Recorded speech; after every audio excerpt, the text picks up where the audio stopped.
নমস্কার বন্ধুরা, সবাই তোমরা কেমন আছো? আশা করি ভালো আছো। আমি আজকে চলে আসলাম নতুন আরেকটি রেসিপি নিয়ে। আমি আজকে তোমাদের কাছে শেয়ার করব আমি যেভাবে নিরামিষ বাঁধাকপি রান্না করি। তো এখানে দেখো, বাঁধাকপিটা আমি ভালো করে কেটে ধুয়ে নুন মাখিয়ে রেখে দিয়েছি। আর এখানে দেখো, আমি একটা মাঝারি সাইজের আলু কেটে নিয়েছি। আর এখানে মশলা আমি যেগুলো দেবো সেখানে আছে আদা, টমেটো, কাঁচা লঙ্কা, গোটা জিরে আর গোটা ধনে। এটা আমি ভালো করে পেস্ট করে নিচ্ছি। তারপরে আমি আবার রান্নাটা নিয়ে আসছি। কড়াই বসিয়ে দিয়েছি, কড়াই গরম হয়ে গেছে। এরপর এর মধ্যে দিয়ে দেবো তেল। তেলে ফোড়ন দিয়ে দেবো গোটা জিরে আর তেজপাতা। এরপর আমি এর মধ্যে আলুটা দিয়ে ভালো করে ভেজে দেবো।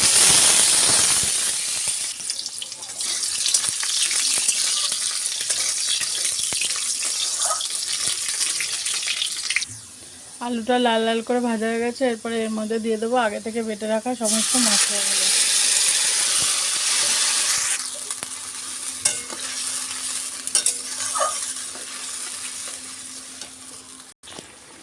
এরপর আমি এর মধ্যে একে একে দিয়ে দেবো হলুদ গুঁড়ো,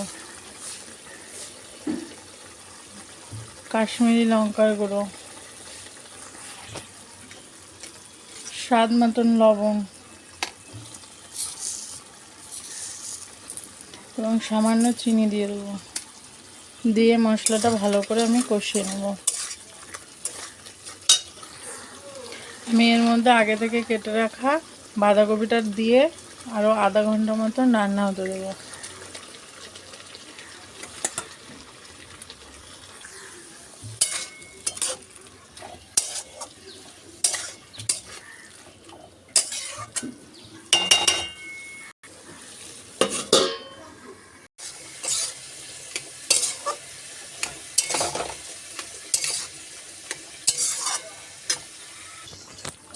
দেখো বন্ধুরা, এই বাঁধাকপিটা এখন মজে গেছে। আমি এরপরে এর মধ্যে ঘি, গরম মশলা দিয়ে নামিয়ে নেব।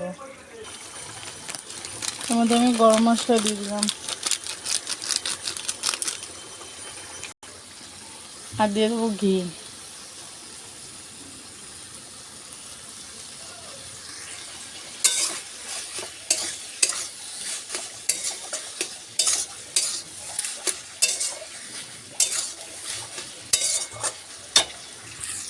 বাঁধাকপিটা আমার পুরোপুরি রান্না হয়ে গেছে।